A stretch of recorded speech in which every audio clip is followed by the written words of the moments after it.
Greetings, fellow humans. My name's KoKè here. I just want to tell you a wonderful story about how I got myself stuck in a straitjacket. So what ended up happening, I was hanging out with my sister, and it was a wonderful day, but it was just too hot to function outside. We ended up staying inside to just watch some TV. She eventually told me, "Hey, I got something to show you." And at first, I was scared. With her, it could be anything. It makes you to make you say, "Hey, that's actually kind of cool." To why the hell did you spend your money on that? To what the on earth is that? And you just like stare at it like, what is that? But she ends up bringing out this bong, and I mean it's pretty big, and it's gonna sound funny, but I'm terrified of bongs. Like I don't want to operate something that expensive while being some kind of form of handicap. Honestly, it terrifies me. I don't want to replace a bong. I don't want to replace a car. Nothing. I just don't want to touch it.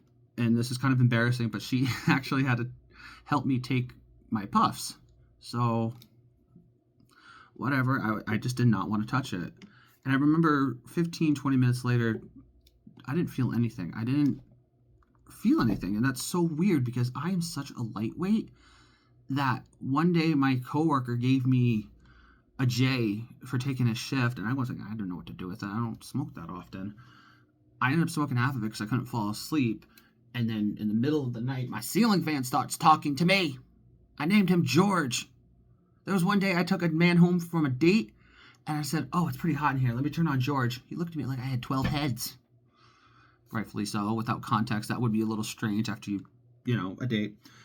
So eventually I started feeling sleepy. And I was like, okay, whatever. Take a nap. I have nothing to do. I saw this blanket over there, and it was a beautiful red shade, like ruby red Afghan throw blanket with little diamonds in it. It was so comfy. Even though there was little holes in it, it was still very comfy, even though I'm sitting 8 feet away from an AC. So I ended up putting it on. Within 5 minutes, I am dead asleep. I mean, a hurricane probably couldn't even wake me up. And I remember waking up. I don't remember how long I was asleep, but I remember being in this weird pain, and I could feel it, a little bit of it in my arms.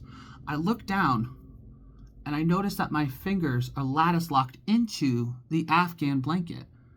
Initially, I started freaking out. Initially, I was just like, how did you manage to do that? How did you manage to do that? I don't know. I was asleep during the whole thing.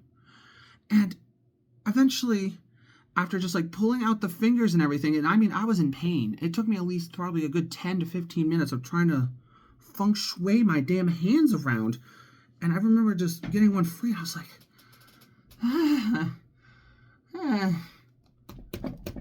that was a lot of work. And then she comes back in, and she looks at me dead in the face, and she goes, "Cody, where's the lighter?" And I'm like, "I don't know where the lighter is. Why? I just woke up." Before I could even say that, she's in the other room. She turns on the microwave. She turns on the faucet. I don't know why she turns on the faucet. Why would it be in the Why would it be in the sink? And let alone if it's in the sink, why would you turn on the faucet? And I hear her opening drawers and everything, and she's having this little a little bit of a freak out panic attack. And I'm just sitting here like, oh well, I'm stuck in a blanket. What's a little more important?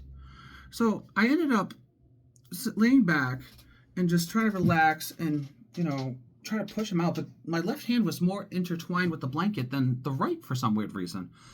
And when I had leaned back, I had noticed that there was this little pinching part on my leg. I was like, what is that?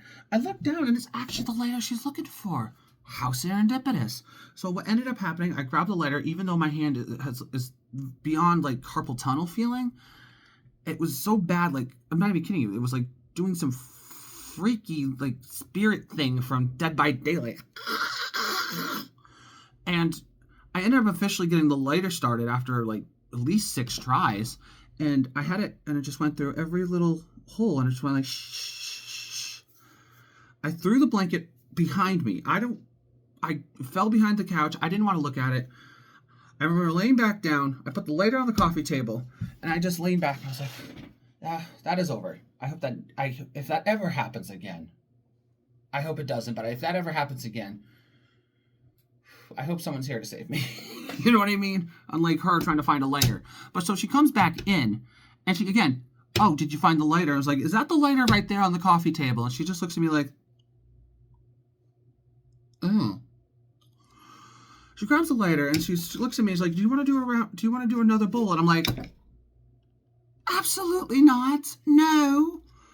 Of course, that's not what I said to her. I was just like, "No, thank you," because I did not want to know what stupid thing would happen if I did another round. Honestly, I mean, the first round got me stuck in an Afghan. The next round, I'd probably be drinking glue, thinking it's milk. I don't know. I don't know. So I just said no, and we ended up chilling, relaxing for a few more hours. We ordered pizza, and yeah.